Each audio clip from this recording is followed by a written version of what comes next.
রে সবারই যাইতে হবে গো। আজ না হয় কাল তুমি যাইবা কবরে, যাওয়ার সময় দেখবে চেয়ে গো তোমার সবই রইল পড়ে, যাওয়ার সময় দেখবে চেয়ে গো। আজরাইল বলবে আর দেরি নয় চলো তাড়া করে, কোনো কথা শুনিবে না গো, নিবে কলিজাটা ছিঁড়ে, কোনো কথা শুনিবে না গো। আজ না হয় কাল তুমি যাইবা কবরে, যাওয়ার সময় দেখবে চেয়ে গো তোমার সবই রইল পড়ে, যাওয়ার সময় দেখবে চেয়ে গো। আল্লাহুম্মা সাল্লি আলা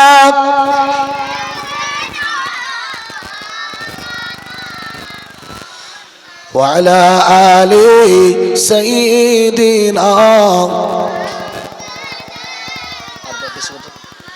لا إله জোরে পড়ুন লা ইলাহা লা ইলাহা মুহাম্মাদুর রাসূলুল্লাহ। আল্লাহুম্মা সাল্লি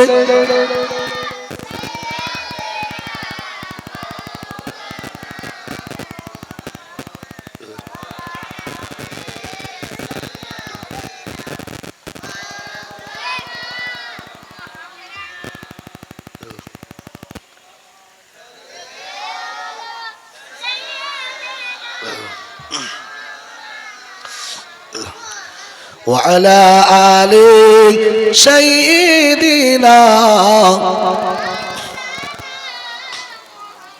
আচ্ছা আপনাদেরকে চা দিচ্ছে নাকি? চা পাচ্ছেন? আচ্ছা আমি যতক্ষণ আছি আপনারা আছেন তো? সবাই হাত তুলেন দেখি আছেন কিনা। আবার নারে তাকবীর, নারে তাকবীর, নারে তাকবীর। আমি একটা গজল বলবো আর আপনারা চা কিন্তু পানির মতো খাবেন, ঠিক আছে? চাটা 180 টাকা খাবেন।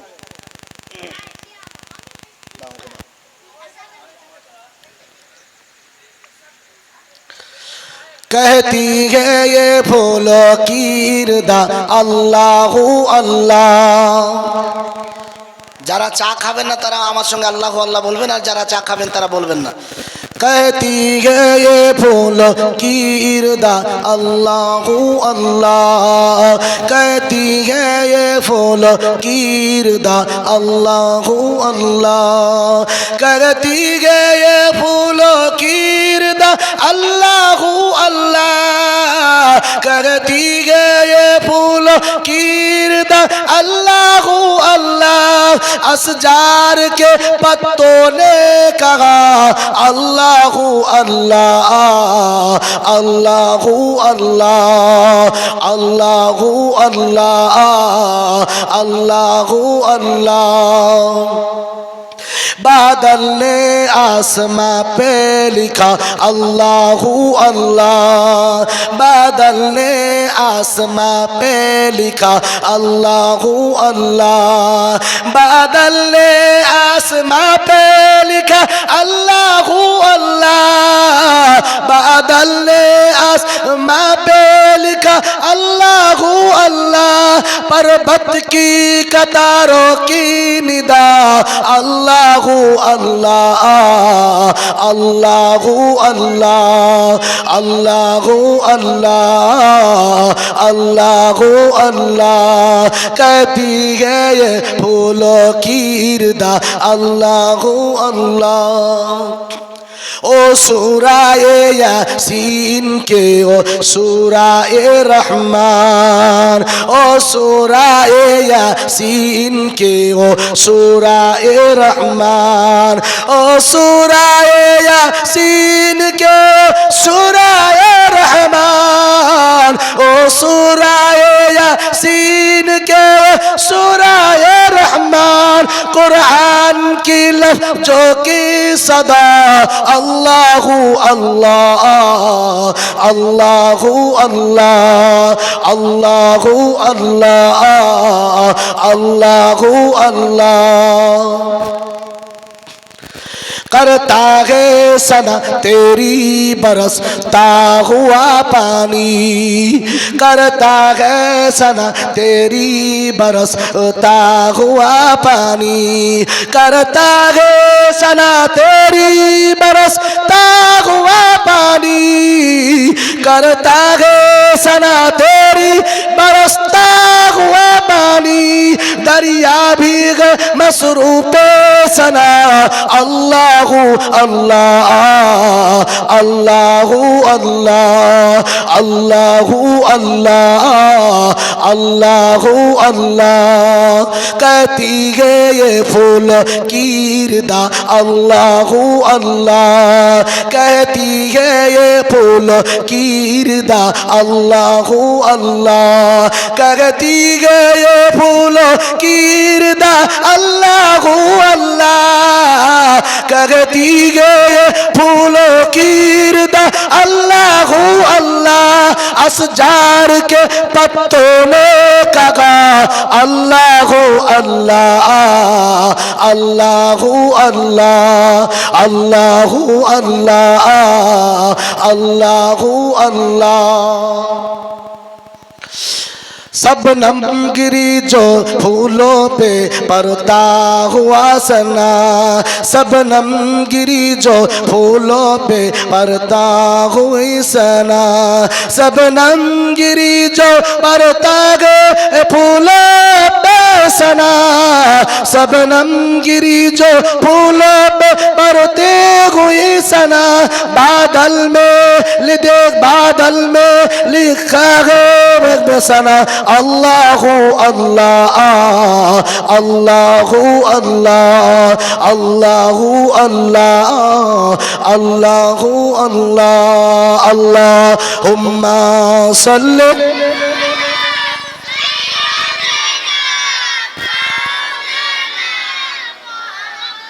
व अला आलिहि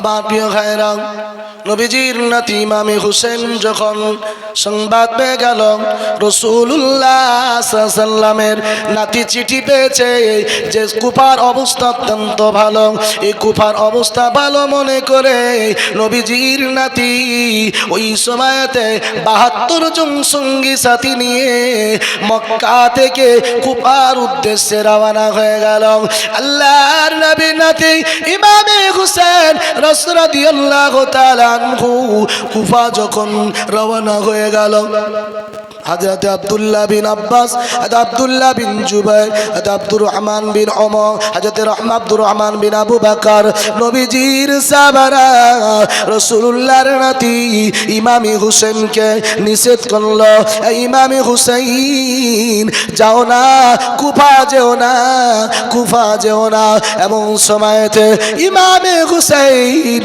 রাদিয়াল্লাহু তাআলা আনহু ওই সময়তে মুসলিম ইবনে আকিলের চিঠিটা দেখালো যে চিঠি পেয়েছি যে কুফার অবস্থা অত্যন্ত ভালো আমার হাতে কয়েকদিনের মাঝে 18,000-এর অধিক মানুষ বাইত নিয়েছে অতএব এখন কুফা যাওয়াতে আমাকে বাধা দিও না রাসূলুল্লাহ সাল্লাল্লাহু আলাইহি ওয়াসাল্লামের নাতি ইমামে হুসেনকে হযরতে আব্দুল্লাহ ইবনে আব্বাস বলল ইমামে হুসাইন কুফা যদি একান্ত যেতে হয় আর বাধা দেব না তবে একটা কথা হলো এই যে বিবি আর ছোট ছোট বাচ্চা এদেরকে নিয়ে যেও না কারণ তোমরা একবার মনে করো তো তোমরা যখন ছোট ছিলে তোমার পিতাকে যখন শহীদ করা হচ্ছিল তোমাদের চোখের সামনে তোমার পিতার যখন কানের উপরিভাগে যখন তলোয়ার মারা হয়েছিল তোমাদের মনের মধ্যে কেমন ব্যথা হয়েছিল ইমামে হুসাইন এই শিশু বাচ্চা আর মেয়েদেরকে না নিয়ে কেবল পুরুষের এই কুফা যাও ইমামে হোসেন রাদিয়াল্লাহু আনহু তাদেরকে বললেন, তোমরা আমার কল্যাণ চাও আমি জানি, তবে আমি যে ৭২ জন সঙ্গী নিয়ে রওনা হয়েছি তার মাঝে একটাকেও কিন্তু কমানো যাবে না। আল্লাহর নবীর নাতি ইমামে হোসেনকে আর কেউ বাধা দিল না। ইমামে হুসাইন কুফার উদ্দেশ্যে যখন রওনা হয়ে গেল, নবীজির নাতি ইমামে হুসেন যখন কুফার উদ্দেশ্যে রওনা, তখন কুফা যাওয়ার পথে রাসূলুল্লাহ সাল্লাল্লাহু আলাইহি সাল্লামের রওজা মোবারক জিয়ারত করল। নবীজির রওজা জিয়ারত করে হযরত ইমামে হোসেন নবীজির রওজার মোবারকের মধ্যে ঝিমোচ্ছে। আল্লাহ নবী বিশ্ব নবী রহমতের নবীর নাতি ইমামে হুসেন বলেন, আমাকে স্বপ্নের মাধ্যমে দেখানো হলো, ও নাতি ইমামে হুসেন দেরি করো না, তাড়াতাড়ি করে কুফা চলে যাও।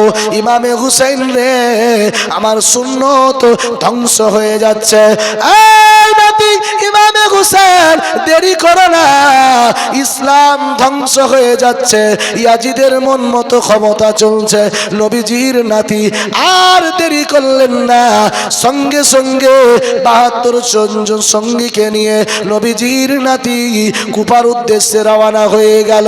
এমন সময়তে আবু জাফর রাদিয়াল্লাহু তাআলা আনহু, আবু তালিবের একটা বেটা ছিল যার নাম আবু জাফর বিন আবি তালিব, রাসূলুল্লাহ সাল্লাল্লাহু আলাইহি ওয়াসাল্লামের সাহাবা নাতি ইমামে হোসেনের চাচা। ওর একটা বেটা ছিল যার নাম আব্দুল্লাহ।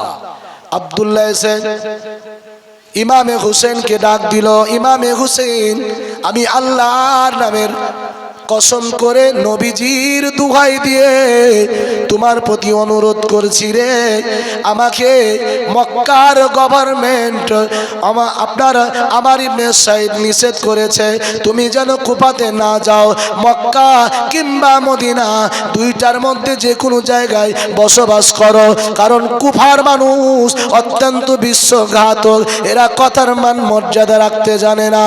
আল্লাহর নবী বিশ্ব নবীর নতি ইমামে হুসেন আব্দুল্লাহকে বলল, আব্দুল্লাহ রে, এই আব্দুল্লাহ, তুমি আমার কল্যাণ চাও, আমি কেন কুফা যাচ্ছি তুমি কি জানো? বলে না তো। এমন সময়তে আব্দুল্লাহ বলল, এই ইমামে হুসেন বলল, আব্দুল্লাহ রে, আমি কুফা যাচ্ছি একটাই কারণ, আমার নবী আমাকে 2 বার কুফা যাওয়ার উপদেশ দিয়েছেন, অতএব রাসূলুল্লাহর কথা মানতে গিয়ে আমার জীবন যদি চলে যায়, আমি ইমামে হুসেন আমার জীবন দিতে রাজি আছি। জোরে বলুন সুবহানাল্লাহ, আরো জোরে বলুন সুবহানাল্লাহ। নারী তাকবীর। নবীর জন্য জীবন দিতে রাজি আছি, অতএব আমি জানছি তোমরা আমার ভালো চাও, অতএব আমাকে আর বাধা দিও না, আমাকে যেতেই দাও। 40 জন পুরুষ আর 32 জন নারী শিশু ইমামে হোসেন রাদিয়াল্লাহু আনহু কুফা উদ্দেশ্যে বেরিয়েই পড়লেন। কুফা যখন যাচ্ছিলেন, রাসূলুল্লাহর একটা বিশিষ্ট সাহাবা ফারাসদাক বলে নাম, ওই ফারাসদাক একজন বিখ্যাত কবি ছিলেন। রাস্তার মাঝে কুফা এবং আপনার কুফা প্রবেশের একেবারে সন্নিকটে ফারাসদাকের সঙ্গে দেখা হলো। ফারাসদাকের সঙ্গে দেখা হওয়ার পরেতে নবীজির নাতিকে দেখে সালাম দিল আর তিনি দাঁড়িয়ে গেল। উনি ফারাসদাক কিন্তু কুফা থেকে মক্কায় আসছিল। এমন সময়তে ইমামে হুসেন জিজ্ঞাসা করেন, এই নবীর সাহাবা, এই নবীজির কবি সাহাবা, বলো দে বলো কুফার এখন অবস্থা কেমন? ইমামে হোসেনকে জিজ্ঞাসা করে, আপনি কোন দিকে যাচ্ছেন? বলে, আমি কুফার দিকে যাচ্ছি। আর ফারাসদাক বলছে, আপনি এমন একজন ব্যক্তিকে জিজ্ঞাসা করছেন কুফার ব্যাপারে যে সম্পূর্ণ কুফার অবস্থা সচক্ষে দেখে আসছে যিনি। কেমন অবস্থা? ইমামে হোসেন রে, কুফা যে লাভ হবে না, কুফা গেলেই বিবি বাচ্চা ছেলের সামনে শহীদ হতে হবে। এই ইমামে হুসেন, কুফা না গিয়ে রাস্তা থেকে ফিরে যাও, রাস্তা থেকে ফিরে চলো। এই ইমামে হুসেন, তোমাকে যারা ডেকেছে, আহ্বান করেছে, আর তোমার পক্ষ থেকে মুসলিম ইবনে আকিলকে যারা তোমার হাতে বাইত নিয়েছে মুসলিম ইবনে আকিলের হাতে। তুমি কি জানো মুসলিম ইবনে আকিল এখন আছে না নেই? বলে না তো। এমন সময়তে ফারাজদাক বলল, এই ইমামে হুসাইন, কুফার মানুষ যারা তোমার সমর্থন করেছিল ইমামে মুসলিম ইবনে আকিলের হাতের উপরে হাত রেখে তোমার নামে 18,000 মানুষ বাইত গ্রহণ করেছিল, আজ তারা তোমার বিরুদ্ধে অস্ত্র নিয়ে দাঁড়িয়ে আছে। তুমি গেলেই তোমার সাথে দুর্ব্যবহার হবে। এই ইমামে হুসাইন, তোমার পক্ষ থেকে আসা মুসলিম ইবনে আকিলকে গতকালকে শহীদ করে দেওয়া হয়েছে। ইমামে হোসেন শুনে থরথর করে সেখানে বসে বললেন, কি কঠিন ভয়ানক যে আমার চাচাতো ভাই মুসলিম ইবনে আকিলকে শহীদ করে দেওয়া হয়েছে। এমন সময়তে নবীজির নাতি ইমামে হোসেন সেখানে অবস্থান করলেন। 72 জন সঙ্গী সাথীদেরকে ডাক দিলেন, এই 72 জন সঙ্গীরা সাথীরা, তোমরা কি সংবাদ পেয়েছ আমার চাচাতো ভাই মুসলিম ইবনে আকিলকে শহীদ করে দেওয়া হয়েছে? অতএব এখন কুফার অবস্থা বড় ভালো নাই রে, কুফার অবস্থা অত্যন্ত দুর্বল, কুফার অবস্থা অত্যন্ত শোচনীয়। এই আমার সঙ্গীরা সাথীরা, এই কঠিন ভয়ঙ্কর পরিস্থিতির দিকে নিজের জীবনটাকে ঝুঁকির মধ্যে না ফেলে এখান থেকে আমরা বিদায় নেই, মক্কা মদিনা ফিরে যাই। এমন সময়তে 72 জন সঙ্গী সাথীদের মধ্যে 40 জন পুরুষ বীরের মতো দাঁড়িয়ে গেল। ইমামে হুসাইন, ইমামে হুসাইন, আপনার মুসলিম ইবনে আকিলকে যারা শহীদ করেছে, মুসলিম ইবনে আকিলের চাইতে আপনার মান মর্যাদা মানুষের কাছে বেশি, অতএব তাকে যারা শহীদ করেছে অন্তত আপনার সঙ্গে এমন দুর্ব্যবহার করতে পারবে না। আর মুসলিম ইবনে আকিল যেহেতু শহীদ হয়েছে, আমরা তার প্রতিশোধ না নিয়ে মক্কা মদিনা ফিরে যাব না। নবীজির নাতি দেখলেন এদের সমর্থন পূর্ণাঙ্গ আছে, তাই তিনি আবার রওনা হয়ে গেলেন কুফার উদ্দেশ্যে, সামনে এগিয়ে যাচ্ছে। প্রিয় ভাইরা, এদিকে ওবাইদুল্লাহ ইবনে জিয়াদ সংবাদ চতুর্দিকে দেশে খবর দিয়ে দিয়েছেন, ইমামে হুসাইন দেশের মধ্যে প্রবেশ করলে তার জন্য দুটি পথ খোলা থাকবে। এক নম্বর পথ হলো হয় ইয়াজিদকে খলিফা হিসাবে মানতে হবে, আর না হয় আমি ওবাইদুল্লাহ ইবনে জিয়াদের কাছে আত্মসমর্পণ করতে হবে, সিলিন্ডার হতে হবে। এই দুইটি পথ ছাড়া তার দ্বিতীয় কোনো পথ খোলা থাকবে না। ইমামে হোসেন রাদিয়াল্লাহু তাআলা আনহু তিনি প্রবেশ করে একটা জায়গাতে তাবু শিবির স্থাপন করলেন, তারা জায়গাতে থাকবে মনে করে। জায়গাটার নাম জানলেন, জায়গাটার নাম হচ্ছে আকর। ইমামে হোসেন জায়গার নাম জানতে পেরে তাবুকে উপড়িয়ে ফেললেন। আয় আমার সঙ্গী সাথীরা, এখানে তাবু রাখা যাবে না। আকর শব্দের অর্থ হলো ধ্বংসক্ত, অতএব এখানে থাকলেই ধ্বংসে আমাদের জন্য অনিবার্য, সরিয়ে দেওয়া হলো। আমার প্রিয় ভাইরা, নবীজির নাতি ইমামে হুসেন রাদিয়াল্লাহু তাআলা আনহু যেন এমন একটা জায়গাতে তাকে থাকার জায়গা করে দেওয়া হয়, যেই জায়গাতে পানি থাকবে না, যেই জায়গাতে খাবার কোনো ব্যবস্থা থাকবে না। নবীজির নাতি ইমামে হুসেন কুফা গিয়ে পৌঁছে গেছে। কুফা পৌঁছানোর মাত্রই সংবাদ হয়ে গেল ওবাইদুল্লাহ ইবনে জিয়াদের কাছে ইমামে হুসাইন কুফা এসে পৌঁছে গেছে। এমন সময়তে রাসূলুল্লাহ সাল্লাল্লাহু আলাইহি সাল্লামের নাতি ইমামে হুসেনকে জব্দ করার জন্য, অ্যারেস্ট করার জন্য হুর ইবনে ইয়াজিদের নেতৃত্বে 3000 সেনা পাঠালো। কত হাজার? আর নবীজির নাতিরা কয়জন আছে? 72 জন। এ 72 জনের উপরে 3000 মানুষ যদি ঝাঁপ দিয়ে পড়ে, 72 জন মানুষকে খুঁজে পাওয়া যাবে? খুঁজে পাওয়া যাবে না। রাসূলুল্লাহ সাল্লাল্লাহু আলাইহি ওয়াসাল্লামের নাতি ইমামে হুসাইন রাদিয়াল্লাহু তাআলা আনহুর চতুর্পাশ 3000 সেনা দিয়ে ঘিরে দেওয়া হলো। ইমামে হুসাইন রাদিয়াল্লাহু তাআলা আনহু ওই সময় তিনার চতুর্পাশ যখন ঘিরে দেওয়া হলো, তিনার কাছে যেটুকু পানি ছিল অলরেডি পানি ফুরিয়ে গেল, শেষ হয়ে গেল। তখন হুর আপনার ইয়াজিদের পক্ষ থেকে আসা সেনা ছিলেন যিনি হুর ইবনে ইয়াজিদ, আর তিনি দায়িত্ব নিয়ে এসেছেন 3000 সেনাদেরকে নিয়ে, 3000 যোদ্ধাদেরকে নিয়ে। ইমামে হোসেন রাদিয়াল্লাহু তাআলা আনহু হুর ইবনে ইয়াজিদকে বললেন, হুর ইবনে ইয়াজিদ, তুমি আমাদের জন্য কুফার রাস্তাটা ছেড়ে দাও, আমাদের বিবি বাচ্চা ছেলে মেয়ে পিপাসায় কাতর হয়ে গেছে, অতএব আমাদের জন্য কিছু পানির ব্যবস্থা, পানি নেওয়ার জন্য আমাদের রাস্তাটা ছেড়ে দাও। এমন সময় হুর ইবনে ইয়াজিদ বলছে, আপনার জন্য দুটি পথ খোলা আছে। এক নম্বর হচ্ছে, হয় আপনি ইয়াজিদকে খলিফা হিসাবে মেনে নেন, আর না হয় ওবাইদুল্লাহ ইবনে জিয়াদের কাছে আপনি আত্মসমর্পণ করেন। আল্লাহ নবীর নাতি ইমামে হোসেন বললেন, এই হুর ইবনে ইয়াজিদ, আমার জীবন বেঁচে থাকতেন ওই কুলাঙ্গার সুমাইয়ার বেটা ওবাইদুল্লাহ ইবনে জিয়াদকে আমি কোনো ক্রমে তার কাছে আত্মসমর্পণ করতে পারবো না। আর ইয়াজিদকে যদি খলিফা হিসাবে মানতে হয়, তাহলে সরাসরি ইয়াজিদের কাছে গিয়ে ইয়াজিদকে যেটা আমার মনের বক্তব্য সেটা শোনাবো। কিন্তু হুর ইবনে ইয়াজিদ বলে, না না, এখানে আপনাকে স্বীকৃতি দিতে হবে। আল্লাহর নবীর নাতি ইমামে হোসেন বলেন, আমার পক্ষে সম্ভব নয় এ দুটির মধ্যে কোনো একটি কাজ করা। হুর ইবনে ইয়াজিদ বলছে, তাহলে রাস্তা খোলা নেই আপনার জন্য। আমার প্রিয় ভাইরা, নবীজি সাল্লাল্লাহু আলাইহি সাল্লামের নাতি ইমামে হোসেন 20 জন সাহাবাকে, 20 জন সঙ্গীকে তীর দিয়ে আর আপনার ওই ফোরাত নদীর কুলটাকে খালি করে পানি নিয়ে আসার জন্য আপনার 20 জন যোদ্ধাকে পাঠালেন।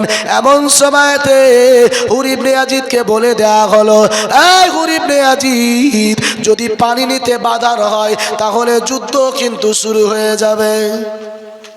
এমন সময় ইমামে হোসেন রাদিয়াল্লাহু আনহুর 20 জন সেনা আস্তে আস্তে দূর থেকে ফাঁকা তীর নিক্ষেপ করতে করতে মুসলিম আপনার হুর ইবনে ইয়াজিদের সেনাগুলো আস্তে আস্তে রাস্তা ক্লিয়ার করে দিল। হুর ইবনে ইয়াজিদ হোসেনকে ডেকে বলে, হোসেন, আমাকে যুদ্ধের অর্ডার করা হয়নি, নচেত যুদ্ধ অলরেডি শুরু হয়ে যেত। রাসূলুল্লাহ সাল্লাল্লাহু আলাইহি সাল্লামের নাতি ইমামে হোসেন 20 মশক পানি ফোরাত নদীর কুল থেকে তুলে আনা সম্ভব হলো। নদীতে তুলতে গিয়ে বিশাল গন্ডগোল শুরু হয়ে গেল। ফোরাত নদী থেকে 20 মশক পানি তুলে তারা নিজের স্থানে আসলো। আমার প্রিয় ভাইয়েরা, জওয়ানেরা, যুবকেরা, এমন সময়তে জোহরের আজান হয়ে গেল। আজান হচ্ছে যখন, আজানের আওয়াজ ধ্বনি পেয়ে নবীজির নাতি ইমামে হোসেন বলল, এই হুর ইবনে ইয়াজিদ, তোমরা আলাদা জামাত করে নামাজ পড়বে না আমি ইমামে হোসেন আমার ইমামতিতেই নামাজ পড়বে? এই ভাইয়েরা, জওয়ানেরা, যুবকেরা, মুরব্বী বাবারা, একটু চিন্তা করে দেখুন তো, যেই নবীর নাতিকে শহীদ করা হচ্ছে সেই নবীর নামেই আবার আজান হচ্ছে, আশহাদু আন্না মুহাম্মাদার রাসূলুল্লাহ। নবীজির নাতির না রাসূলুল্লাহর নামে আজান ধ্বনি হচ্ছে, নবীজিকে সাক্ষী দিচ্ছে, আমি সাক্ষী দিচ্ছি মুহাম্মদ সাল্লাল্লাহু আলাইহি ওয়াসাল্লাম আল্লাহর রাসূল। আর ওর নাতিকে আজ শহীদ করছে রে বাবা, যারা নবীজির নামে আজান দিচ্ছে, নবীজিকে নবী বলে গাওয়া দিচ্ছে, আবার তারাই নবীজির নাতিকে শহীদের জন্য এসেছে। রাসূলুল্লাহ সাল্লাল্লাহু আলাইহি ওয়াসাল্লামের নাতি ইমামে হোসেন বললেন, তোমরা যদি আলাদা করে জামাত করতে চাও তো করতে পারো, কোনো আপত্তি নেই। হুর ইবনে ইয়াজিদ বলে, না না না না, আমরা আলাদা জামাত করব না, আপনার ইমামতিতেই নামাজ পড়ব। যাকে ইমাম বানিয়েছে তার বিরুদ্ধে আবার অস্ত্র নিয়ে এসেছে। কত বড় লজ্জার কথা, কত বড় শরমের দুঃখের কথা। নবীজির নাতি ইমামে হোসেন জোহরের 4 রাকাত ফরজ নামাজ আদায় করে সমস্ত সেনাদের সামনে নবীজির নাতি দাঁড়ালো। এমন সময় ইমামে হোসেন বলছেন, হে হুর ইবনে ইয়াজিদ, আমি কুফা কেন এসেছি এটা তোমাদের জানা আছে কি? তারা কোনো কথা বলে না। নবীজির নাতি বললেন, এই হুর ইবনে ইয়াজিদ, এই ইয়াজিদের সেনাবাহিনীরা, এই ওবাইদুল্লাহ ইবনে জিয়াদের সেনারা, তোমরা একবার চিন্তা করে দেখো তো তোমাদের মাঝে কে দাঁড়িয়ে আছেন? দেখো একবার চিন্তা করো, আমি কি তোমাদের নবী মুহাম্মাদুর রাসূলুল্লাহ সাল্লাল্লাহু আলাইহি সাল্লামের কন্যা ফাতেমার কলেজার টুকরা ইমামে হুসেন কিনা? আমাদের দুই ভাইয়ের ব্যাপারে নবীজি কি বলে যায়নি? আল হাসান ওয়াল হুসাইন সাইয়্যিদা সাবাবি আহলিল জান্নাহ। এই আপনার ইয়াজিদের সেনারা, তোমরা কি এই হাদিসটা শুনোনি? এখানে অনেক মানুষ আছে যারা নবীর মুখে সরাসরি এই হাদিসটা শুনেছো, কথা বলে না। আল্লাহর নবীর নাতি ইমামে হুসেন বলল, এই গরিব ইয়াজিদের সেনারা, আমি ইমামে হুসেন তোমাদের ক্ষমতা দখল করতে আসিনি, তোমাদের বিরুদ্ধে যুদ্ধ করতে আসিনি রে। তোমাদের লেখা চিঠি আমার কাছে 150 খানা এসেছে, তোমরা আমাকে ডেকেছো, এমনকি তোমাদের প্রতিনিধির দল এখানে অনেক আছে, আমাকে তোমরা আমার সাথে দেখা করেছো, তোমাদের হাতের লেখা চিঠি আছে, তোমরা ডেকে পাঠিয়েছিলে, এই জন্য আমি এসেছি। সবাই তখন বলছে আমরা আপনাকে ডেকে পাঠাইনি। কত বড় নিমাখরাম আছে, কত বড় মুনাফিক হলে কথা বলে। যারা চিঠি লিখেছে তাদের নাম লেখা আছে, তাদের পরিচয় দেওয়া আছে। নবীজির নাতি বলছেন, আমি এখনো যদি চিঠিটা তোমরা দেখতে চাও আমরা চিঠি দেখাতে পারি, তোমরা যারা লিখেছো তারা এখন উপস্থিত আছো। তারা বলছে আমরা চিঠি দেখতে চাই না, এখন আমরা এসেছি ইয়াজিদের পক্ষ থেকে, এখন আমরা এসেছি ওবাইদুল্লাহ ইবনে জিয়াদের পক্ষ থেকে, অতএব আপনার চিঠি দেখতে চাই না। ইমামে হোসেন বলল, এই ওবাইদুল্লাহ ইবনে জিয়াদের সেনারা, আমি ইমামে হুসাইন, আমার আশাটা যদি তোমাদের জন্য অকল্যাণ হয়, আমার আশাটা যদি তোমাদের জন্য বিপদের কারণ হয়, তাহলে আমার জন্য রাস্তা ছেড়ে দাও।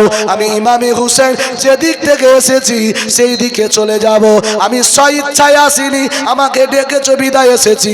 এখন আমাকে ডেকে তোমরা যদি আমার সঙ্গে নহে আচরণ করো, তাহলে আচরণ করিও না খারাপ, আমি চলে যেতে চাই, মদিনা ফিরে যেতে চাই। হুর ইবনে ইয়াজিদ বলছেন, ইমামে হোসেন রাস্তা তো বলেছি দুটা ছাড়া আর তিনটা পথ নেই, হয় ইয়াজিদকে খলিফা মানেন, না হইলে ওবাইদুল্লাহ ইবনে জিয়াদের কাছে আত্মসমর্পণ করেন। নবীজি নাতি ইমামে হোসেন বলছেন, আমার পক্ষে দুটাতে কোনোটাই সম্ভব নয়, আমার শরীরে রক্ত থাকতে আমি ওবাইদুল্লাহ ইবনে জিয়াদের কাছে আত্মসমর্পণ করতে পারবো না। প্রিয় ভাইরা, রাসূলুল্লাহ সাল্লাল্লাহু আলাইহি ওয়াসাল্লামের নাতি ইমামে হোসেন রাদিয়াল্লাহু তাআলা আনহু, তিনি কিন্তু সেখানে অবস্থান করলেন। জোহরের নামাজের সালাম সুন্নাত পড়ে সব নিজের তাঁবুর কাছে চলে গেলেন।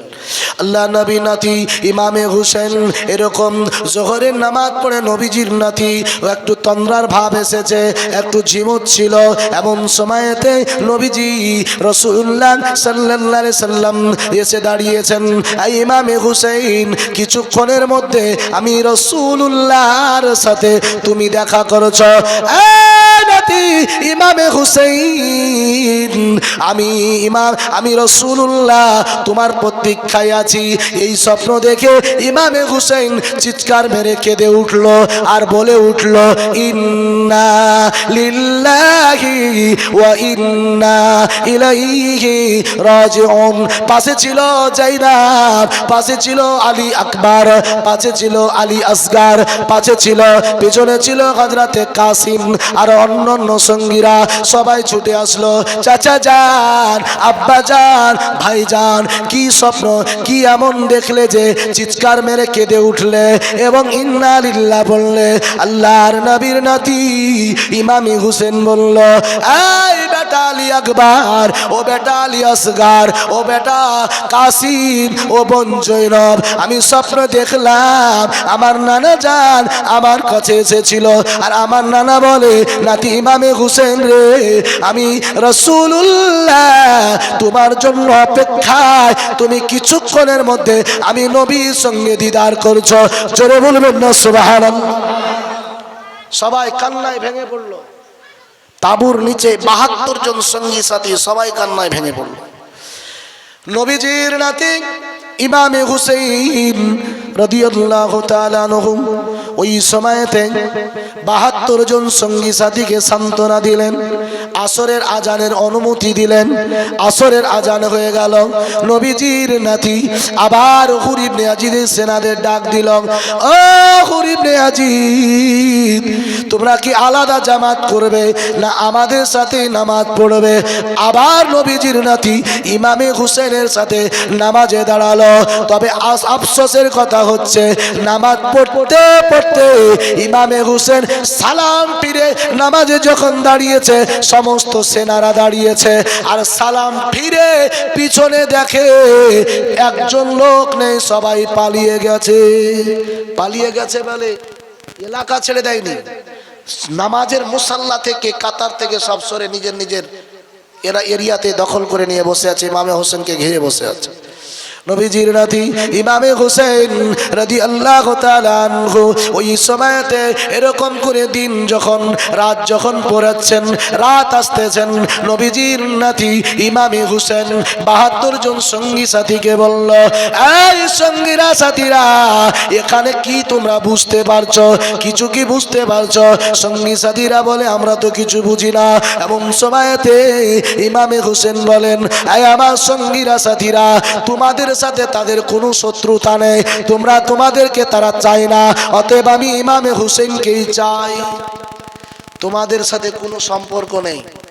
অতএব আমি তোমাদের প্রতি অনুরোধ করি, রাত্রিবেলা দিন হওয়ার আগে আগে আমার বিবি বাচ্চা ছেলে মেয়েকে নিয়ে তোমরা সহ গভীর রাত্রিতে মক্কা ছেড়ে, কুফা ছেড়ে দিয়ে মক্কা কিংবা মদিনা চলে যাও। কারণ শত্রুরা তোমাকে চায়, তোমাদেরকে চায় না, আমাকে চায়, আর আমাকে পেলেই তারা ক্ষান্ত হয়ে যাবে, শান্ত হয়ে যাবে। এই সময়তে 72 জন সঙ্গী সাথী বলল, ইমামে হুসেন, ইমামে হুসেন রে, এখন যদি আমরা যদি আপনাকে ছেড়ে দিয়ে চলে যাই মক্কা মদিনা, আমাদেরকে যদি জিজ্ঞাসা করে, মক্কা মদিনার সাহাবায়ে কেরামেরা, মানুষেরা জিজ্ঞাসা করে, 72 জনের মধ্যে 71 জন সঙ্গী সাথী, একজন শ্রেষ্ঠ নেতা গিয়েছিল তোমাদের সঙ্গে, ইমামে হুসেন, সে কোথায়? তাকে তো তোমরা নিয়ে আসলে না, আমরা কি জবাব দেব? ইমামে হুসেন রে, আমরা জেনে বুঝে এসেছি এখানে, আমরা জানি আপনার তাকদিরে যেটা আল্লাহ লিখে দিয়েছে, আমাদের তাকদিরেও ওটা আল্লাহ লিখে দিয়েছে। অতএব আমাদের আপনার নসিবে যেটা আছে, আমাদের নসিবেও সেটা হবে। আমরা আপনার জন্য নিজেদের জীবনটাকে কুরবান দিতে রাজি আছি। একবার জোরে বলবেন না সুবহানাল্লাহ। অতএব আপনাকে ছেড়ে, একা ছেড়ে আমরা এখানে যেতে পারবো না। যদি আপনার শহীদের, আপনার নসিবে যদি শাহাদাতের মর্যাদা থাকে, তাহলে আমাদের নসিবেও থাকবে, আমরাও আপনার জন্য যুদ্ধ করব, তো আপনাকে একা ছাড়া যাবে না। নবীজি সাল্লাল্লাহু আলাইহি ওয়াসাল্লামের নাতি ইমামে হুসেন রাদিয়াল্লাহু তাআলা আনহু, সেই দিন ছিল 9ই মুহররম। সারাটা রাত নবীজির নাতি কান্নাকাটি করতে করতে, সারাটা রাত আল্লাহর কাছে ইস্তিগফার তওবা করতে করতে নবীজির নাতি কাটিয়ে দিচ্ছিল। ভোরের বেলা আল্লাহর নবীর নাতি দেখছেন কুয়াশার মতো পূর্বাভাস, কুয়াশার মতো কিছু লক্ষ্য করা যাচ্ছে। এমন সময়তে আল্লাহর নবীর নাতি হযরত ইমামে হুসেন রাদিয়াল্লাহু তাআলা আনহু ওই কুয়াশা লক্ষ্য করে গভীর চোখ পেতে দেখেন। এমন সময়তে লক্ষ্য করতে পারল আবার কিছু সেনা এসে হাজির হয়েছে। এবারে সেনা এসেছে 5000 হুর ইবনে ইয়াজিদ, আপনার সিমারের নেতৃত্বে, সিমার ইবনে জলসন, এই সিমারের নেতৃত্বে 5000 সেনা, আর পূর্বে ছিল 3000। কত হলো? ঘুমাচ্ছেন? নারে তাকবীর, নারে তাকবীর, নারে তাকবীর। আপনাদের অসুবিধা হচ্ছে কি? কিছুক্ষণ থাকেন, আগামীকাল নবীজি সাল্লাল্লাহু আলাইহি সাল্লামের নাতি ইমামে হোসেন হাসানের আজকে জীবনী শেষ। এখন আপনাদের কাছে আমি জানতে চাই যে রাসূলুল্লাহ সাল্লাল্লাহু আলাইহি সাল্লামের নাতি ইমামে হোসেন হাসানের জীবন চরিত্র আলোচনাতে আপনারা খুশি না বেজার? কারা কারা খুশি? হাত তুলেন তো। মাশাআল্লাহ, মাশাআল্লাহ, হাত নামান, বলেন নারে তাকবীর, নারে তাকবীর। রাসূলুল্লাহ সাল্লাল্লাহু আলাইহি সাল্লামের নাতি ইমামে হোসেন হাসানের জীবনীতে আপনারা যেহেতু খুশি, নবীজি সাল্লাল্লাহু আলাইহি সাল্লামের নাতির সাথে আমরা কারা কারা জান্নাতে যেতে চাই? সবাই যেতে চাই, বলেন আলহামদুলিল্লাহ। আল্লাহ কবুল করুন, জোরে বলি আল্লাহুম্মা আমিন। আমরা নবীজি সাল্লাল্লাহু আলাইহি সাল্লামের নাতি ইমামে হোসেনের পক্ষে না বিপক্ষে? পক্ষে। অতএব আমরা এতে খুশি। এই জীবনী জলসাটা কি এবছরেই শেষ না আগামীতে হবে? হবে বলুন ইনশাআল্লাহ। সে যাকে নিয়ে করতে পারেন, কোনো আপত্তি নেই। লোকের মতামতের ভিত্তিতে আপনারা যাকে নিয়ে আসতে পারেন, যে আমাকে নিয়ে আসতে হবে এমন কথা নাই, যাকে নিয়ে আসতে পারেন। তবে যেহেতু হবে সেহেতু এখানে কে আছে বলেন তো যে 2,000 টাকা দেব আগামী বছরের জন্য? রাসূলুল্লাহর নাতি ইমামে হোসেন হাসানের জীবন চরিত্র কিংবা নবীজির জীবনীতে এবারে ইমামে হাসান হোসেনের হলো আগামীতে বিশ্ব নবীর করবেন। কে আছেন বলেন? 2,000 টাকা। একবার তাকবীর দেন, নারে তাকবীর, নারে তাকবীর বলেন। 2,000 টাকা কে আছেন আগামী বছরের জন্য? একটা খাতা নিয়ে আসেন আর লিখেন। আবার দরুদ শরীফ বলুন, আল্লাহুম্মা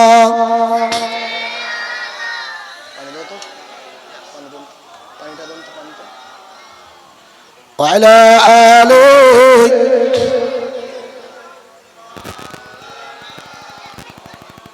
এখন কিন্তু আপনারা পালাবেন না, পালাবেন কি? শেষ পর্যন্ত আছেন তো? আবার টাকার ভয় আপনারা আবার ছুটে পালাবেন না। দরুদ শরীফ বলুন, আল্লাহুম্মা।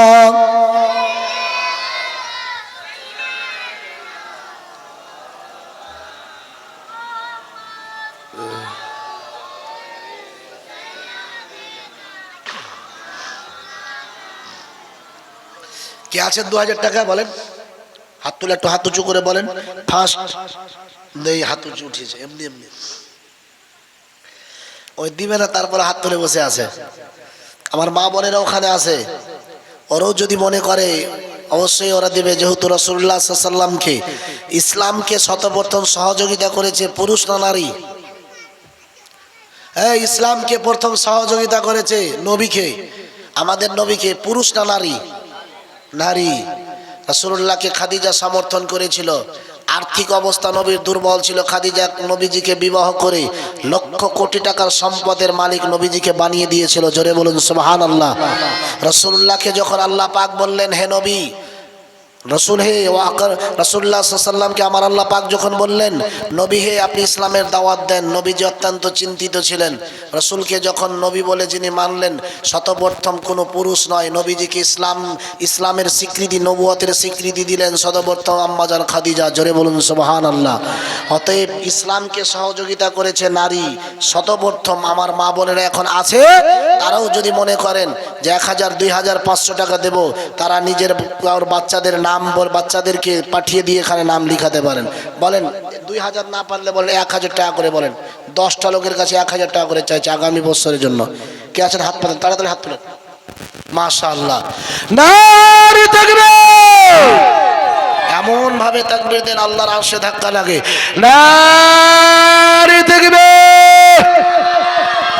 নাম কি? কি নাম? রব্বুল আলামিন আল্লাহ, আপনার এক বান্দা নাম মান্নান, আয় আল্লাহ দান কবুল করুন। 1,000 টাকা আয়াত কিসমা দারাজ করুন।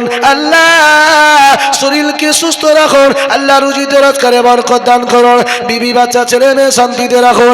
রব্বুল আলামিন আল্লাহ আসমানি জমিনি শয়তানি মানুষি তামাম বালা মুসিবত থেকে হেফাজত করুন। জোরে বলুন আল্লাহুম্মা আমিন। আরো জোরে বলুন আল্লাহুম্মা আমিন।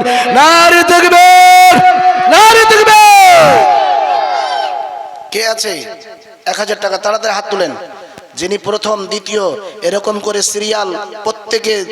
আর আগামী দিনে জলসা আছে, দোয়া হবে, আজকেও হবে, আগামীকালও হবে। তাড়াতাড়ি বলেন কে আছে 1,000 টাকা?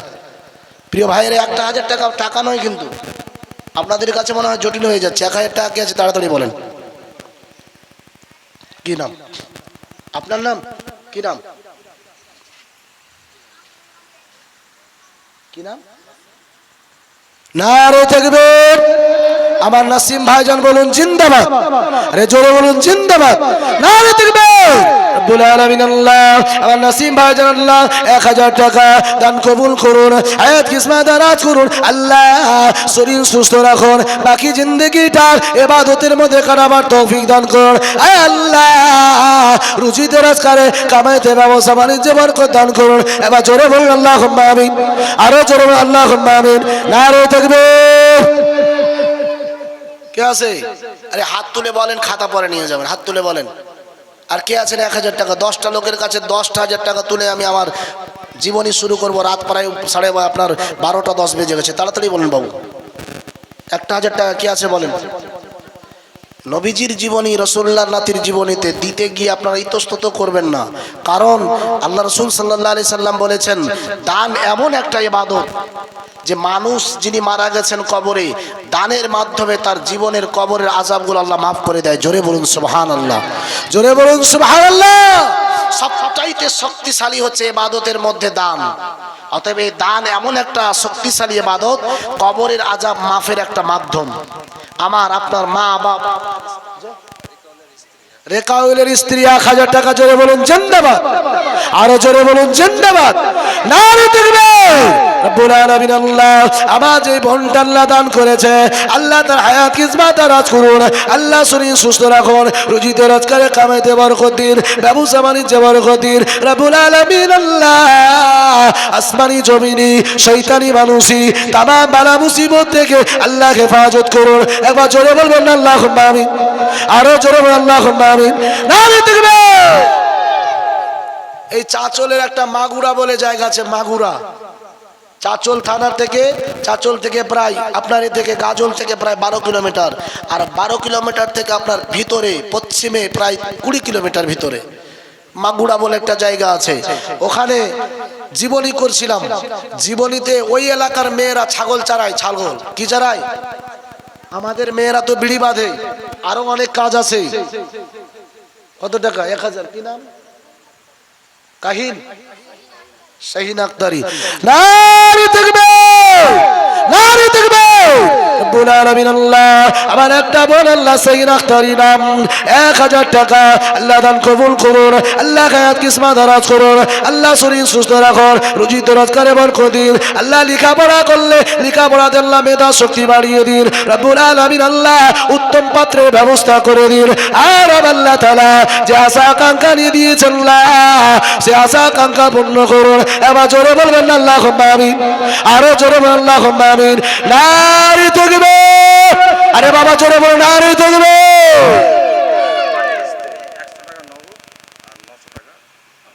বাকি আর 1000 টাকা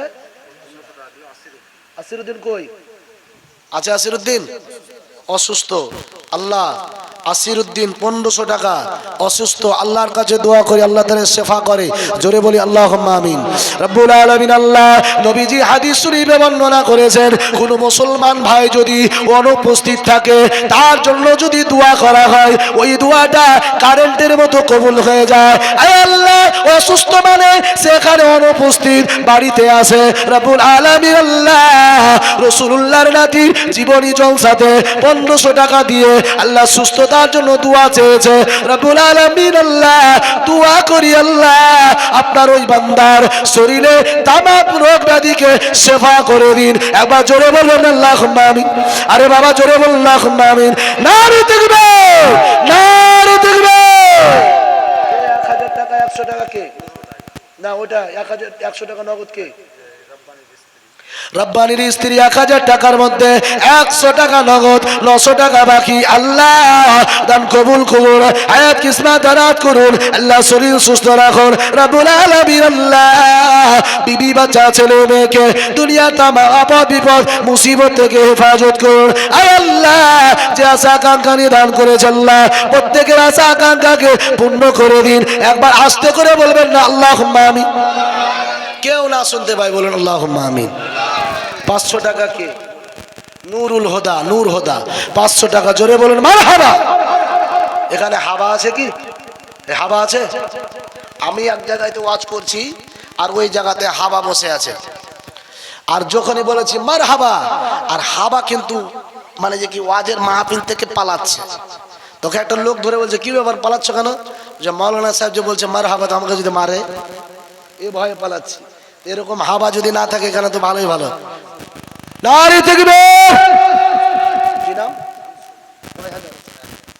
আনিসুর, আনসুর, আনসুর 1000 টাকা বলুন জিন্দাবাদ, জোরে বলুন জিন্দাবাদ। নারী থাকবে। আয় আল্লাহ আনসুরের দান কবুল করুন, আয়াত কিসমত দারাজ করুন, শরীর সুস্থ রাখুন, বাকি জিন্দেগিটা ইবাদতের মধ্যে কাটাবার তৌফিক দিন। আয় আল্লাহ রুজিতে রোজগারে বরকত দিন, কামাইতে বরকত দিন। আয় আল্লাহ আসমানি জমিনি শয়তানি মানুষি তামাম বালা মুসিবত থেকে হেফাজত করুন। এবার আস্তে করে বলুন আল্লাহুম্মা আমিন। বেনামি 500 আর 100। প্রিয় ভাই, তো আমি ওই মাগুরাতে ওয়াজ করতে গিয়ে মেয়েরা হচ্ছে ওখানকার ছাগল মুরগি চারায়, মুরগিও ওরা পোষে আর ছাগল। তো যাদের আয় নেই তারা পুরুষের তুলনা 3 গুণ বেশি দান করলো। আমি আশ্চর্য হয়ে গেলাম যে মহিলারা এত দান কি করে করলো। পাশেই বসে কেউ গলার হার, কেউ নাম আপনার কানের বালি, নাকের ফুল ওইখানে খুলে খুলে রাসূলুল্লাহর প্রেমে তারা একেবারে মুগ্ধ হয়ে এমন দান করা করলো যা পুরুষের তুলনায় 3 গুণ মহিলাদের কাছ থেকে বেশি এসেছে। ইসলামকে সর্বপ্রথম মহিলারা সাহায্য করেছেন, এখনো পর্যন্ত তারাই সাহায্য করছে। যদি মহিলারা মনে করে জীবনে হবে না, তো কেউ টাকা চেয়ে তাদের কাছে পাবে না। রুকু, রুকুর আম্মা 1000 টাকা, জোরে বলুন মারহাবা, আরো জোরে বলুন মারহাবা। নারী দেখবে। আয় আল্লাহ দান কবুল করুন, আয়াত কিসমত দারাজ করুন। আয় আল্লাহ শরীর সুস্থ রাখুন, বাকি জিন্দেগিটা আল্লাহ ইবাদতের মধ্যে কাটাবার তৌফিক দিন রব্বুল আলামিন। আল্লাহ যে আশা আকাঙ্ক্ষা নিয়ে করেছে দান, তাদের আশা আকাঙ্ক্ষাকে আল্লাহ পূর্ণ করুন, জোরে বলুন আল্লাহুম্মা। কয়জন আকালো?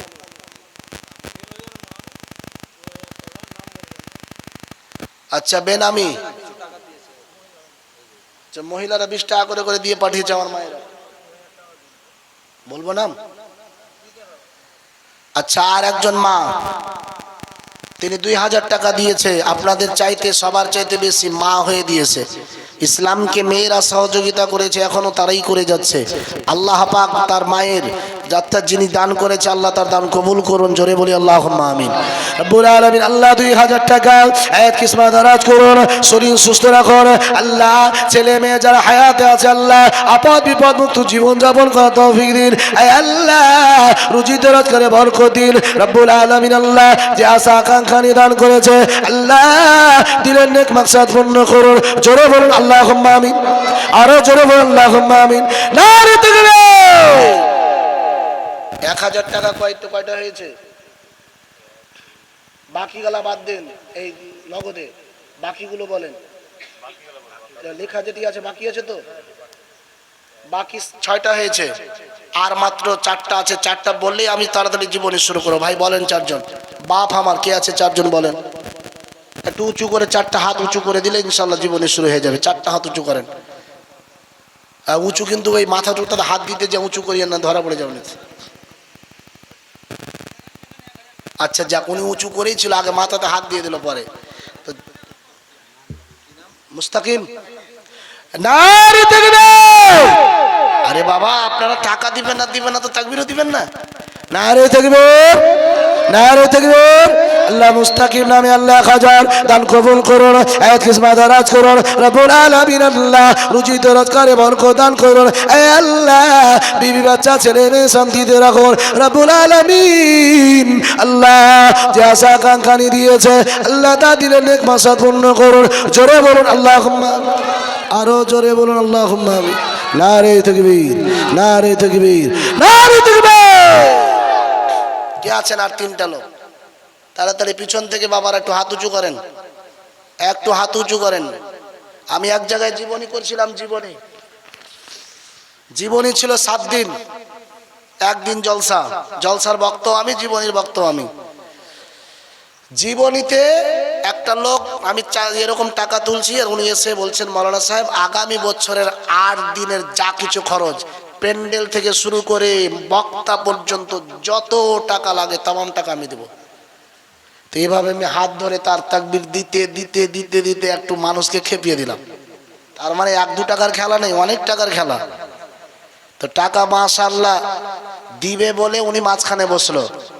ওয়াজ শেষ হওয়ার আগে কিছুক্ষণ পরে ওকে খোঁজ করছি, তার ও নেই, চলে গেছে। তারপরের দিন জলসাতে এসে বসেছেন।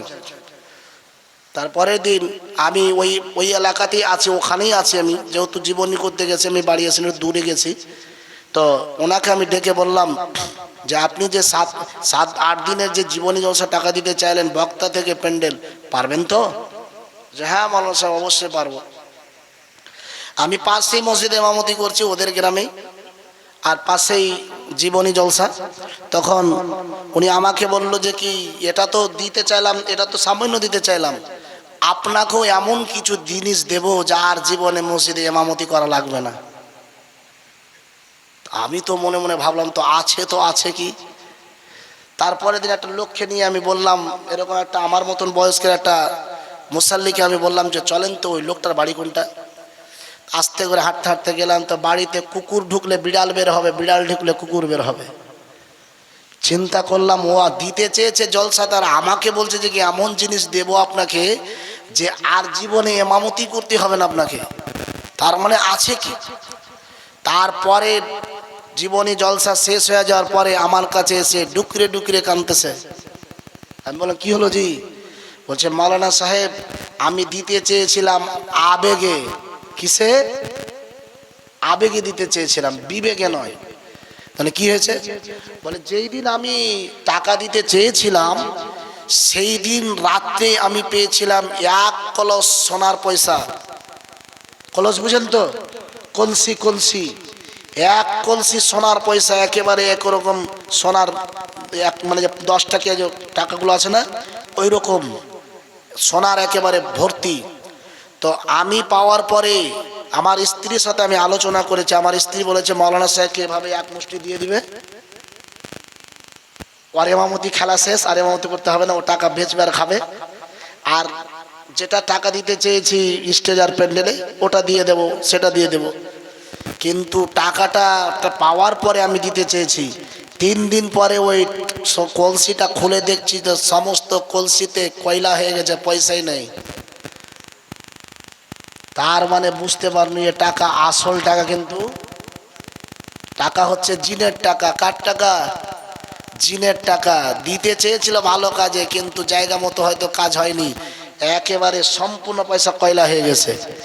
এখন সে দিতে চেয়েছে, খাতাতে যেহেতু নোট করা আছে, তিনি পরবর্তীতে আমি থাকাকালীনই আবার তিনি ক্ষমা চেয়েছিল যে আমি টাকাটা দিতে পারলাম না। তো যাই হোক, আমরা টাকা যারা দিচ্ছি তারা বেশি টাকা দিচ্ছে না, 1000 টাকা, এতে কোনো অসুবিধা হবে আমাদের? কোনো অসুবিধা হবে না। বলেন তো আর 3 জন তাড়াতাড়ি একটু বলেন তো, 3টা লোক তাড়াতাড়ি বলেন, পিছন থেকে ভাই তাড়াতাড়ি 3টা লোক বলেন। 60টা হয়ে গেছে, 3টা একটু তাড়াতাড়ি বলেন। তাকবীর দেন, নারে তাকবীর, জোরে সোরে বলেন আল্লাহুম্মা সাল্লি আলা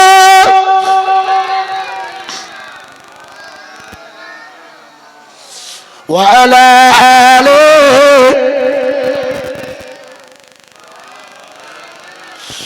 আমার প্রিয় ভাইরা, জওয়ানেরা, যুবকেরা, আল্লাহর নবী, বিশ্ব নবীর নাতি ইমামে হুসেন রাদিয়াল্লাহু তাআলা আনহু সঙ্গী সাথীদেরকে বলল, এই সঙ্গীরা সাথীরা, দিনের দিন যতই সময় এগোচ্ছে অবস্থা বড় ভয়ঙ্কর হচ্ছে রে। তোমাদেরকে আবার বলি, রাত্রি পড়ানোর আগে সকালবেলা 10ই মুহররম সকাল হলেই পরে আমাদের উপরে নেমে আসবে ভয়ঙ্কর নির্যাতনার জুলুম। আমার জওয়ানেরা, যুবকেরা, আল্লাহ নবীর নাতি ইমামে হুসেন রাদিয়াল্লাহু তাআলা আনহু সকালবেলা দেখতেছেন এমন সময়তে আপনার সীমারের নেতৃত্বে 5000 সেনা নিয়ে রাসূলুল্লাহ নবীর বিরুদ্ধে দাঁড়িয়েছে। এদিকে 3000 আর আপনার 5000, 8000 সেনা হয়ে গেল। আল্লাহ নবী, বিশ্ব নবী নাতি ইমামে হুসেনকে ওই সময়তে 72 জন সঙ্গী সাথী বলেছিল, ইমামে হুসাইন, দিনের পর দিন আমাদের অবস্থা ভয়ঙ্কর হচ্ছে। এই 3000 সেনার সাথে যদি আমরা যুদ্ধ শুরু করে দিতাম তাহলে আমাদের জন্য কতই না ভালো হতো। আস্তে আস্তে যত দিন এগোচ্ছে, যত সময় বাড়ছে, সৈন্য সংখ্যা, ইয়াজিদের সৈন্য সংখ্যা ইবনে জিয়াদের সৈন্যের সংখ্যা বেড়েই যাচ্ছে। আল্লাহ রাসূল সাল্লাল্লাহু আলাইহি ওয়াসাল্লামের নাতি বলছেন, আমি ইমামে হোসেনের দ্বারা যুদ্ধের সূত্রপাত হোক এটা আমি চাইছি না, কারণ আমি তো যুদ্ধ করতে আসি না, আমি এসেছি আমাকে ডেকে পাঠানো হয়েছে এই জন্য এসেছি।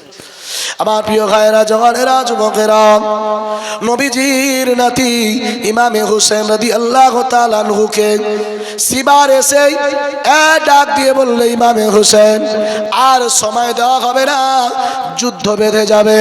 এমন সময়তে ইমামে হোসেন বলল, ও ইয়াজিদি বাহিনী, ওরে সিমার, আমাকে আজকে রাতটা সময় দেওয়া হোক, জীবনের শেষ রাত আমি আল্লাহর দরবারে একটু কান্নাকাটি করব, আল্লাহর দরবারে নিজের অপরাধের কথা স্বীকার করে ক্ষমা প্রার্থনা করব। আল্লাহর নবীর নাতি ইমামে হোসেন 10ই মুহররম রাত্রে, অর্থাৎ আজকের এই রাত্রিতে আল্লাহর নবীর নাতি ইমামে হোসেন সারা রাত ধরে জেগে আছেন। নবীজির নাতি তাসবিহ তাহলিল জিকির আজকার আর ইস্তিগফার নামাজের মধ্যে নবীজির নাতি কাটাচ্ছেন। গভীর রাত্রিতে আল্লাহর নবীর নাতি 2 হাত তুলে আল্লাহকে ডাক দিয়ে বলছেন, আয় আমার আল্লাহ, আপনি আমাদের দিকে রহমতের নজরে তাকিয়ে দেখুন তো। আয় আল্লাহ, এই পৃথিবীর জমিনে আমার মতো, অর্থাৎ নবীর বংশের আহলিয়াতের মতো কেউ বিপদে আছে আমি ইমামে হোসেন আমার জানা নেই। আয় রব আল্লাহ, আমাদের জন্য খাদ্য পানি সব বন্ধ করে দিয়েছে, আমার শিশু সন্তান বাচ্চারা ক্ষুধার্ত পিপাসিত, তাদেরকে খাবার পানি দেয় না আল্লাহ। আয় আল্লাহ, যেই পানি প্রবাহিত পানি শুকুর খায়, বিড়াল খায়, কুকুর খায়, ইহুদি খায়, নাসারা খায়, মজুসি খায়, যেই পানি সবাই পান করতে পারে, আর যেই নবীর কারণে আজকে দুনিয়া সৃষ্টি, সেই নবীর বংশ আজ এক ফোঁটা পানির কারণে দুনিয়া থেকে বিদায় নিচ্ছে। আয় আল্লাহ, দুনিয়াতে এদের বিচার চায়, আখিরাতেও এদের বিচার চায়। আমার নবী, বিশ্ব নবীর নাতির দুয়া আমার আল্লাহ কবুল করে নিলেন। জোরে বলুন সুবহানাল্লাহ, আরো জোরে বলুন সুবহানাল্লাহ।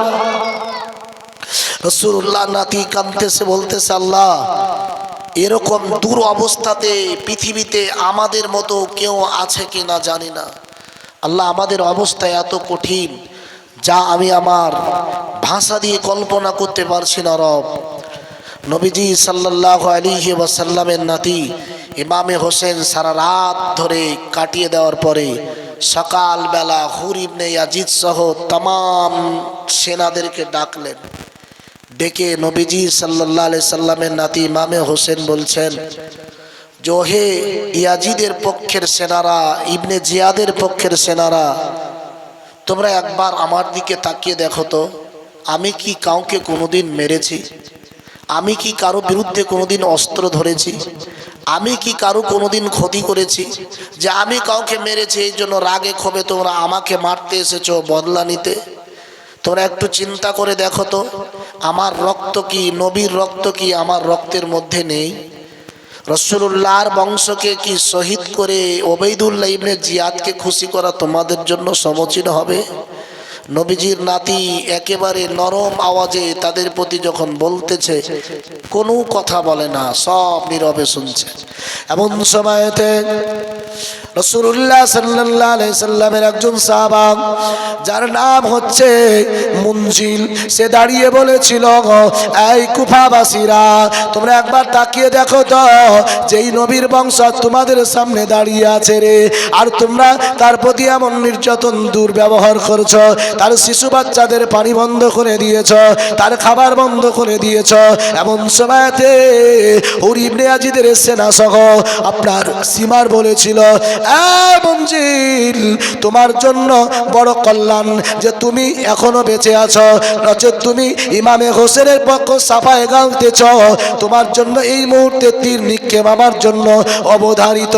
আল্লাহর নবী বিশ্ব নবীর নাতির পক্ষে কথা বলার কারণেতে নবীজির সেই সাহাবার প্রতি অভ্যর্থনা করলেন, গালিগালাজ করলেন। আল্লাহর নবী বিশ্ব নবী রাহমাতাল লিল আলামিনের সেই সাহাবা বলেছিল, ইবনে জিয়াদের সৈন্যরা, তোমাদের প্রতি আল্লাহর লানাত, তোমাদের প্রতি আল্লাহর অভিশাপ। তোমরা রাসূলুল্লাহর শ্রেষ্ঠ নাতি ইমামে হুসেনকে শহীদ করবা। কিয়ামতের দিন আল্লাহর দরবারে কি জবাব দেবা তোমরা? কি জবাব দিবা আল্লাহর দরবারে? কিয়ামতের কথা তাদের কাছে মোটেও মনে নেই। নবীজির নাতির রক্তে রঞ্জিত হবে। এমন সময়তে সিস ইবনে রুবাই বলে দাঁড়ালো, ইয়াজিদি বাহিনী, ইয়াজিদের বাহিনীর লোক দাঁড়িয়ে বলল, ইয়াজিদের বাহিনীরা, আমি যেমন ইয়াজিদের বাহিনী, তোমরা ইয়াজিদের বাহিনী, তবে আমি তোমাদের কাছে একটা আবদার জানাতে চাই। আবদার হলো এই, ইমামে হুসেন তো তোমাদের কাছে একটা রাস্তা চাইছে। রাস্তা হলো এই, তোমাদের কাছে ইমামে হুসেনের আশা যদি অকল্যাণ হয়, ইমামে হুসেনের আশা যদি তোমাদের কাছে বিপদের কারণ হয়, ইমামে হুসেন তো মদিনা ফিরে যেতে চাইছে, তার রাস্তাটা ছেড়ে দাও, সে মদিনা চলে যাবে। এমন সময়তে সিবার বলে উঠল, এই সিস ইবনে রুবাই, তুমি কি ইমামে হোসেনের সাফাই গাচ্তেছ? তোমার জন্য ভয়ঙ্কর খবর আছে। এ কথা যদি ওবাইদুল্লাহ ইবনে জিয়াদকে জানিয়ে দিই, তাহলে তোমাকে দেহ থেকে মাথা আলাদা করে দেবে। ওই সময়ে সিস ইবনে রুবাই বলেছিল, ধিক্কার জানাই তোমাদের এই কুমন্তব্যকে, কেননা রাসূলুল্লাহর নাতিকে শহীদ করবে আর আমি দাঁড়িয়ে দেখব, এটা আমি বরদাস্ত করতে পারি না। কিন্তু বাধ্য এসেছে ওবাইদুল্লাহ ইবনে জিয়াদের পক্ষে। নবীজি সাল্লাল্লাহু আলাইহি ওয়াসাল্লামের নাতি, তিনি বারবার বলছে, ভাই আমার আশা যদি অকল্যাণ হয়, তোমাদের কাছে যদি আশার বিপদের কারণ হয়ে দাঁড়ায়, তো আমার রাস্তাটা ছেড়ে দাও, আমি চলে যাই, মদিনা ফিরে যাই। কিন্তু কোনো কথা শুনলো না। ৮,০০০ সেনাতে 4টি ভাগ হলো, ২,০০০ করে করে। এমন সময়তে হুর ইবনে ইয়াজিদ, এ হুর ইবনে ইয়াজিদ শতপ্রথম কিন্তু ইমামে হোসেনকে বিপদের মুখে ঠেলে দিয়েছিল। ৩,০০০ সেনা নিয়ে প্রথমেই যখন হুর ইবনে ইয়াজিদ বাধা দিয়েছিল, ইমামে হোসেন মক্কা ফিরে যেতে চাইছিল, কিন্তু তাকে পথ দেয়নি। এই ৮,০০০ সেনাকে 4 ভাগে বিভক্ত করলো। আল্লাহর নবীর নাতি ইমামে হুসাইন রাদিয়াল্লাহু তাআলা আনহু ওই সময়তে ৭২ জন সঙ্গীর মধ্যে ছোট শিশু আর বাচ্চা মহিলাদেরকে এক তাঁবুর নিচে রাখলো, আর যারা পুরুষ তাদেরকে সারিবদ্ধভাবে সাজিয়ে জিহাদের জন্য প্রস্তুতি নিল। এবার জওয়ানেরা, যুবকেরা, আল্লাহর নবী বিশ্ব নবীর নাতি ইমামে হুসেন রাদিয়াল্লাহু তাআলা আনহু ওই সময়তে শেষবারের মতো আবার তাদেরকে ডাক দিল, এখনো সময় আছে, নবীর নাতির রক্ত তোমাদের তরোয়ালে রঞ্জিত করো না, সময় আছে, ছেড়ে দাও, আমাদেরকে আমাদের জায়গা যেতে দাও, নচেত কিয়ামতের দিন তোমাদের অবস্থা কঠিন হয়ে দাঁড়াবে। কে শুনে কার কথা? নবীজির নাতির সঙ্গে এরকম কথা হচ্ছে। এমন সময় রাসূলুল্লাহ সাল্লাল্লাহু আলাইহি ওয়াসাল্লামের নাতিকে লক্ষ্য করে সীমার তীর ছুড়ল। যখনই তীর ছুড়ল, তখন ইমামে হোসেন একটু সাইডে হয়ে গেল, ফাঁকা তীর বেরিয়ে গেল, যুদ্ধ তুমুল সংঘর্ষ বেঁধে গেল। আমার প্রিয় ভাইরা, যুদ্ধ যখন লেগে গেল, ইমামে হোসেন এদিকে সেনারা, ইমামে হোসেনের সেনারা যুদ্ধের জন্য তীর এদিকে নিক্ষেপ করে, আর এদিকে ইয়াজিদি বাহিনী, ওবাইদুল্লাহ ইবনে জিয়াদের বাহিনী, সীমাদের বাহিনী এদিকে যুদ্ধের জন্য তীর নিক্ষেপ করে। হঠাৎ করে হুর ইবনে ইয়াজিদ, আপনার ২,০০০ সেনার মধ্যে সেনাপতি ছিল, এমন করে যুদ্ধ করতে করতে যুদ্ধ শুরু হতে এমন সময়তে হুর ইবনে ইয়াজিদ ভিতরে একটু নিচে করে রাসূলুল্লাহর নাতির ভিতরে ঢুকে বলল, আল্লাহর নবী মুসলমানদের সেনাদের মধ্যে ঢুকে বলল, সেনার মধ্যে ঢুকে নবীজির নাতির হাত দুখানা ধরে হুর ইবনে ইয়াজিদকে দেখে অস্থির হয়ে যায়। এই ইমামে হুসেন, আমাকে ক্ষমা করে দাও, আমি যদি জানতাম আপনার এরকম একটা ভয়ঙ্কর প্রস্তুতি হবে, তাহলে আমি আপনাকে আগে বাধা দিতাম না, আপনাকে মদিনা যাওয়ার রাস্তা করে দিতাম। আমি মনে মনে ভেবেছিলাম রাসূলুল্লাহর নাতির সাথে পৃথিবীর কেউ দুর্ব্যবহার করতে পারবে না, কিন্তু আমি দেখতে পাচ্ছি এখন এই কুলাঙ্গারেরা ইয়াজিদের পক্ষে, ইবনে জিয়াদের পক্ষে, আপনার বিপক্ষে দাঁড়িয়েছে। আমি দেখলাম, আমি যদি ইয়াজিদের পক্ষে থাকি, ওবাইদুল্লাহ ইবনে জিয়াদের পক্ষে থাকি, আর আপনার সঙ্গে যুদ্ধ করতে করতে আমি যদি ইয়াজিদের পক্ষ হয়ে মারা যায়, কিয়ামতের দিন আমি জাহান্নামে চলে যাব। এই জন্য আমি এসেছি আপনার কাছে আত্মসমর্পণ করতেই। আমাকে মাফ করে দাও, আমার ভুলের কারণে আপনি এত বড় বিপদের মুখে ঢুকবেন এটা আমি আগে জানতে পেরেছিলাম না। এখন আমি আপনার পক্ষ থেকে যুদ্ধ করব। রাসূলুল্লাহ সাল্লাল্লাহু আলাইহি ওয়াসাল্লামের নাতি ইমামে হোসেনকে এড়ে দিয়ে যুদ্ধ শুরু করলে হুর ইবনে ইয়াজিদ এদিকে যুদ্ধ করতে করতে তুমুল সংঘর্ষ বেঁধে গেল। নবীজির রাসূলুল্লাহর নাতির কয়েকজন সঙ্গী শহীদ হয়ে গেল। এদিকে আপনার জালিমের সেনারা জালিমের সেনা ইয়াজিদের সেনারা বহু কয়েকজন মারা গেল। আমার প্রিয় ভাইরা, জওয়ানেরা, যুবকেরা, নবীজির নাতি ইমামে হুসাইন রাদিয়াল্লাহু তাআলা আনহু ওই সময়তে জিহাদের ময়দানে তিনি কিন্তু হাজাতে হুর ইবনে ইয়াজিদ রাসূলুল্লাহর নাতিকে এড়ে যুদ্ধ করতেছে। যুদ্ধ করতে করতে তুমুল সংঘর্ষ বেঁধে গেল। মুহূর্তে জোহরের সময় হয়ে গেল। নবীজির একজন সাহাবা হাজাতে ইমামে হোসেনকে বলছেন, ইমামে হোসেন, আপনি যদি আমাকে অনুমতি দেন তাহলে আমি একটু জোহরের নামাজটা পড়ি, আর জোহরের নামাজ পড়ে আমি আল্লাহর সাথে দিদার করতে চাই। জোরে বলুন সুবহানাল্লাহ। জোরে বলবেন না সুবহানাল্লাহ? নবীজি সাল্লাল্লাহু আলাইহি ওয়াসাল্লামের নাতি ইমামে হোসেন দেখলেন, তাদেরকে ডাক দিয়ে বলছেন, এই ইয়াজিদি সেনাবাহিনীরা, জোহরের সময় পার হয়ে যাচ্ছে, জোহরের নামাজটা পড়ার সুযোগ করে দাও। কিন্তু কে শুনে কার কথা? কোনো ক্রমে যুদ্ধ থামছে না। নবীজির নাতি ইমামে হোসেন সালাতুল খাউফ অর্থাৎ ভয় ভীতি যে নামাজ, যেই পদ্ধতিতে, সেই পদ্ধতিতে সালাতুল খাউফের নামাজ জোহরের আদায় করলেন। আদায় করতে করতে যেই সাহাবাটা, যেই সঙ্গীটা ইমামে হোসেনের বলেছিল যে আমাকে জোহরের নামাজ পড়ার সুযোগ করে দেন, আমি আল্লাহর সাথে দিদার করব, নামাজ শেষে ইমামে হোসেনের চোখের সামনে জালিমের সাথে যুদ্ধ করতে করতে কয়েকজন জালিমকে নিস্তেনাবুদ করে দিয়ে শহীদ হয়ে গেল। এবার জওয়ানেরা, যুবকেরা, আল্লাহর নবীর নাতি ইমামে হোসেনের কাছে তার স্ত্রী এসে বলে, এবার স্বামী আমার আলী আসগার একেবারে পিপাসিত, ক্ষুধার্ত, পানি পানি পানি পানি করছে রে, আমার বুকের দুধ শুকিয়ে গেছে, আবার পানি নেই, পানির জন্য ছটফট করতেছে।